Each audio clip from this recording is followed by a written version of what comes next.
Hey guys, welcome back. Better Than a Let's Play Season 2. This is episode 4, and I'm Anamius. Today we're building things wrong.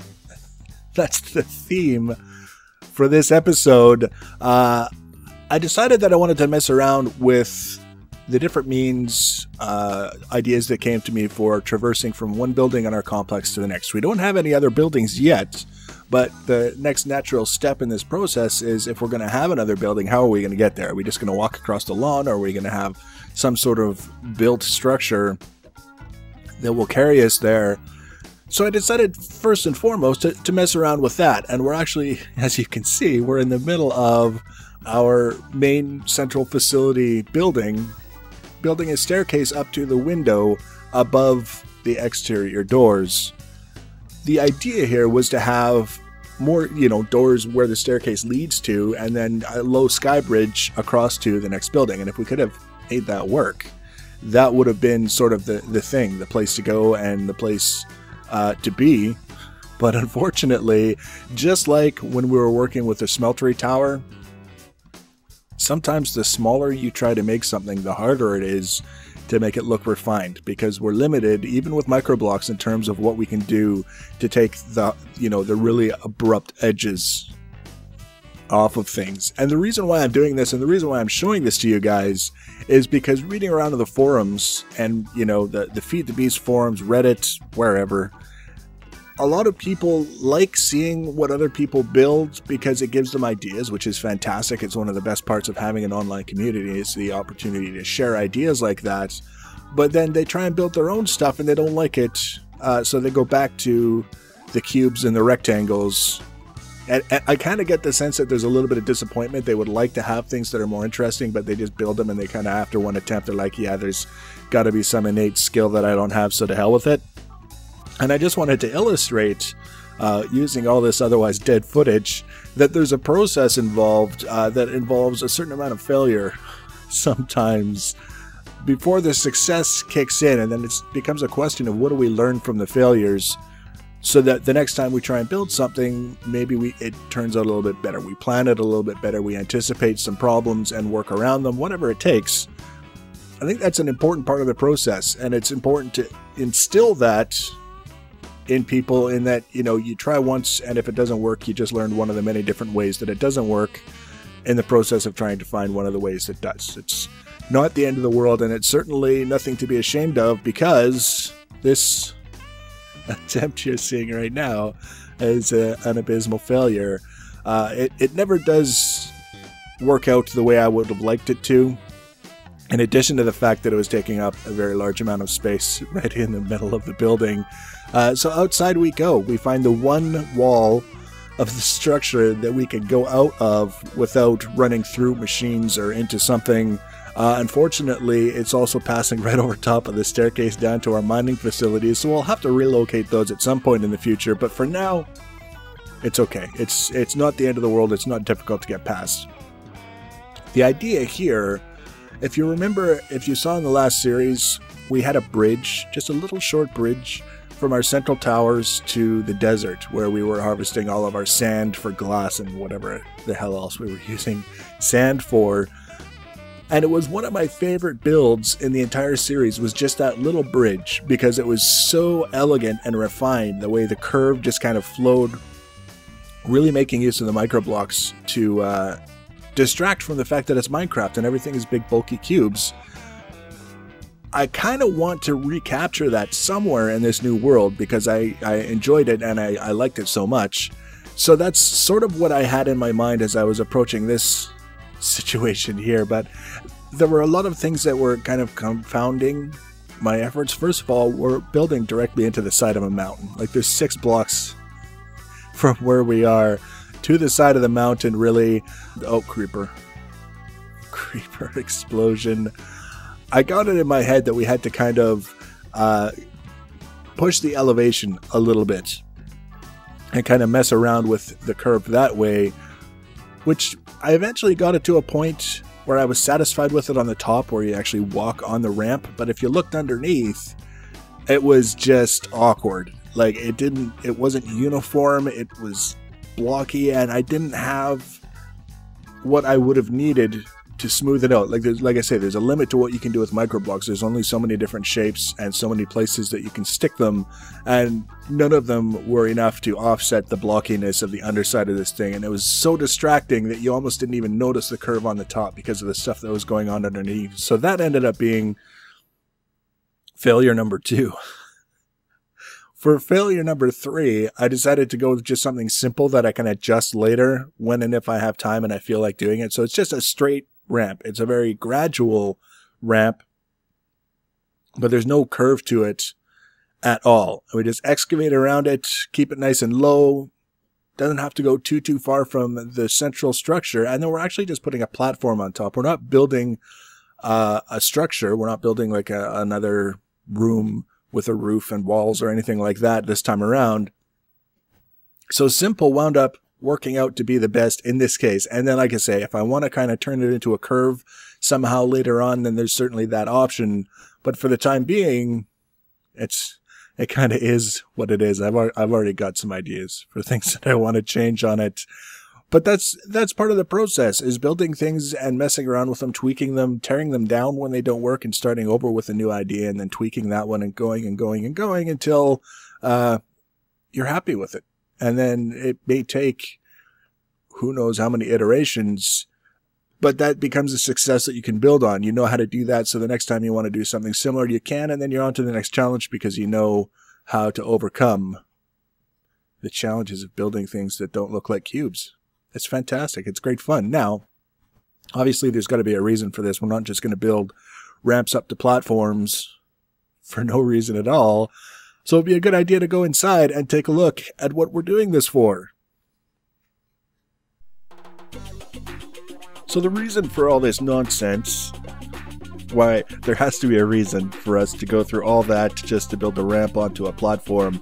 We need to get to the Nether because we need Nether bricks for a magma crucible so that we can melt down things that normally we wouldn't be able to melt into liquid form, and that would fill out our kind of early game thermal expansion needs. So we've already got our pulverizer, our induction furnace, and our liquid transposer. The magma crucible is going to round out that set of 4, and then if we need other machines later on, we can do that. So in order to do this, I'm notorious for not wanting to spend diamonds on just like a diamond pick to harvest obsidian. So we're going to do a pour in place nether portal, which means we need some water.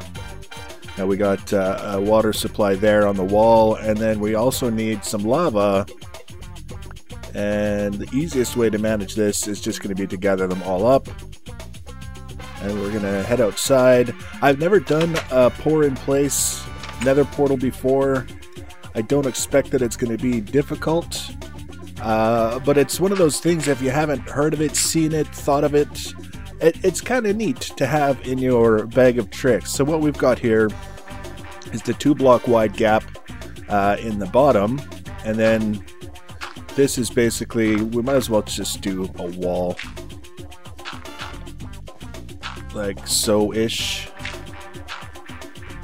and down,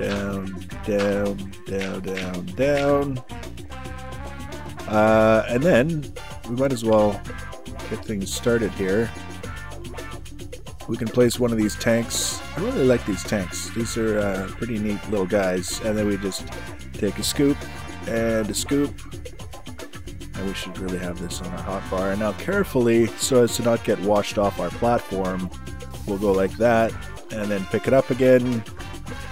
And there's our first 2 bits of obsidian. Now, we're basically... If you've ever done any kind of concrete work, this is basically like setting up your forms. Actually, yeah, we don't need the wrench. I was going to put the wrench on my bar again. We go like that, and I just walked off the platform. And then same thing, and like so. And we're getting pushed around in the high seas. And also a step would be handy at this point, just to help us reach where we need to be. That's 2. That's 2. And then that guy. And then that guy. And we just keep going up like this. So we've got 2 blocks on either side at this point. And we're going to continue including a staircase in our plans for the things that we're doing on the way up. Because it's kind of crappy to lose momentum in a quick and easy build like this because we've forgotten that we have to get around somehow. So there we go. Like so. And like so. And we're going to have that.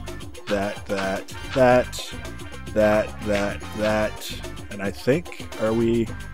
Yeah, we're empty on this guy. And we can actually get this out of the way just for convenience sake. So we can have a consistent place to put our tanks. And that guy, take him.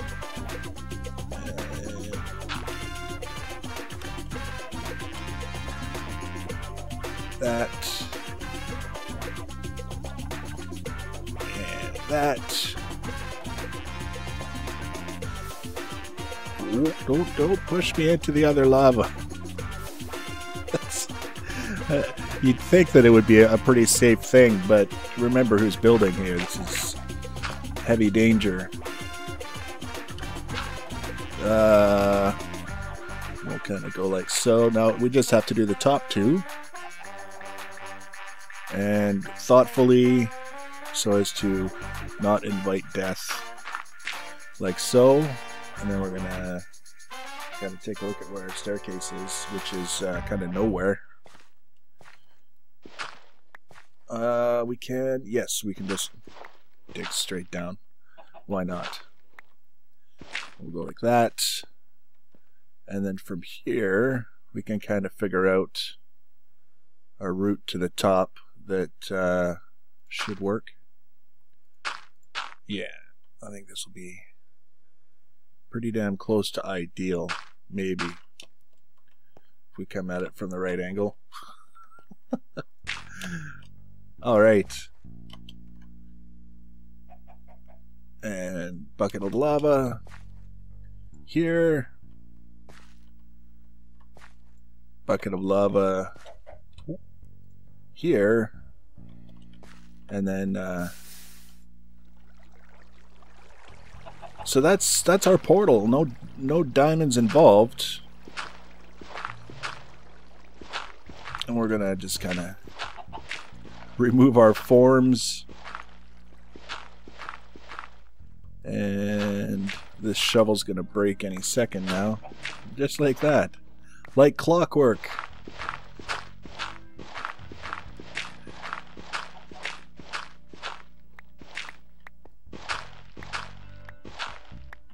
Around the corner.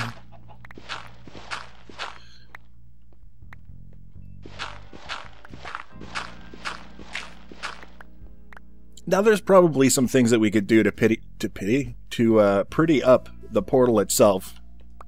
Right now it is as vanilla gets. But for the time being, that's kind of secondary. All we really want to do is go like so, and we we made it too big. Oh my goodness. Really don't want to do the thing with the stuff. Oh, I know what I can do. I know exactly what I can do. I'm gonna take you, and you're gonna come down here. Haha! Haha! Where there's a will, there's a way.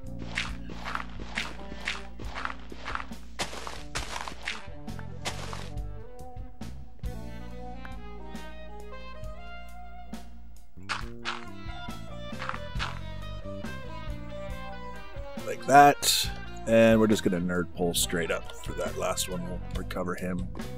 Get out of the way, dirt. We'll grab you. Waste not, want not. I'm actually okay with a bit of a step up to get into the portal. I don't necessarily mind that. It wasn't part of the original design, but really? Does anyone care that much?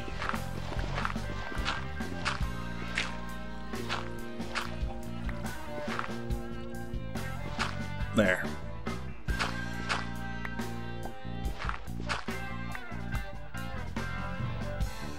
Now, let's try this again.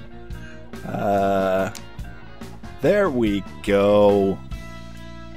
So, even despite our little bit of derping, we're still in possession of our very own nether portal without having to invest in diamonds to dig it out. Now, there was one other thing that I wanted to do after kind of messing around with this ramp for so long, and that is we want to discourage the baddies from treating this place like it's their own. So I don't recall, in fact I'm pretty sure I have never added lava like this as part of any sort of aesthetic, whether it was a functional aesthetic or just plain making things look a certain way. But that's what we're gonna do. And we got a sword, we got a zombie. Let's figure it out how to go around. The bad guys get confused on the micro blocks, and sometimes they do this where they're just flipping around and flopping around, and it's one of the kind of minor benefits of a setup like this where everything is micro blocks. So we need to set one of these tanks down. The additional advantage to doing this the way that I'm doing it right now is that I've got pools of lava in the way of my mining operations down underground. So by using up the lava in these tanks, I will have a place to put more lava so that I can go down there and kind of move it out of the way. Now, of course, the goal moving forward will be to not go down there ourselves, because it's not a very safe place. But in terms of bad guys and knocking them down into there, that sounds like fun. So now that I think about it, I think we need to put some rails on this platform sooner rather than later. There we go. And where's a wrench?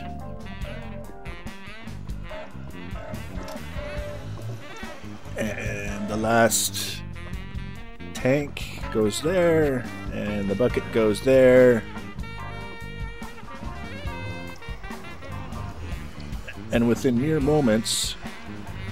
Oh, you bugger. I had a feeling that it was just too good to be true that it would go on the first try. And...